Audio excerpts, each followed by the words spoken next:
Yeah. Is this it? Okay, put your headphones on. Yeah. Well, you're not going to be able to hear it unless you have headphones on.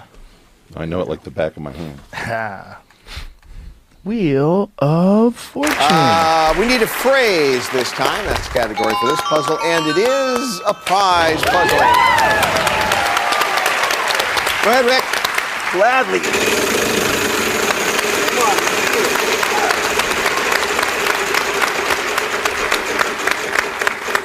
And what do we get here? 500. R. Boy, you'd think there'd be an R in there somewhere, wouldn't you? Oh, obviously Rick. you called it. Caitlin.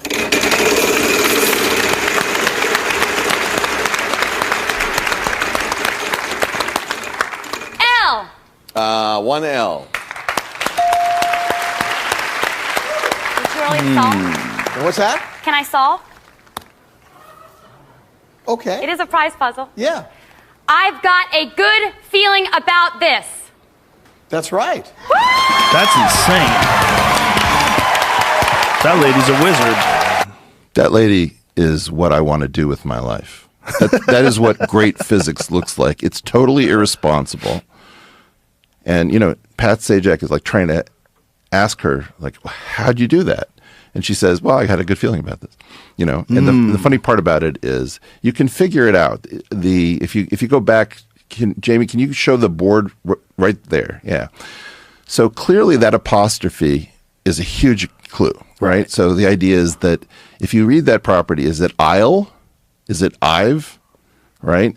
And then there's no R. So think about all of those blank squares as orders of magnitude that you are away from the energies that would allow you to do experiments that would explain physics. And think about the apostrophe, the L, and that pattern, as well as the fact that there's no R, as the standard model of physics. So right now, what you have is a debate about whether or not we should buy more and more letters with higher and higher energy. Or, like, should we build bigger accelerators and spend more treasure trying to collide particles? Or should we just Caitlin our way out of this? So Caitlin Burke is my model of what I think we're supposed to be doing. And so an exceptional mind with an ability to see or propose things that other people aren't seeing. How, I guarantee you that if we studied this, if we spent a month with the world's smartest people on this puzzle, we'd learn that there are certain things that were present, that, you know, the frequency of certain, the fact that there's a single letter there that almost certainly is I or A. She took a tiny number of clues. But here's the really important thing. Jamie, can we show the filled in puzzle?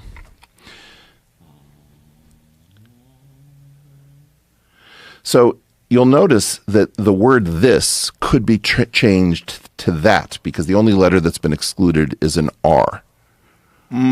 So that is what the issue of unique UV completion is. In other words, a unique UV completion would say there's only one phrase that fits there. She guessed, she couldn't have known it isn't, I've got a good feeling about that, or I've got a nice feeling about this or that.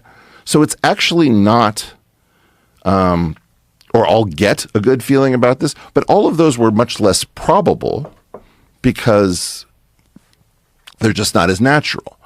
So this is a combination of science, guesswork, and raw courage. Like the most marvelous thing about that exchange is she says, can I solve?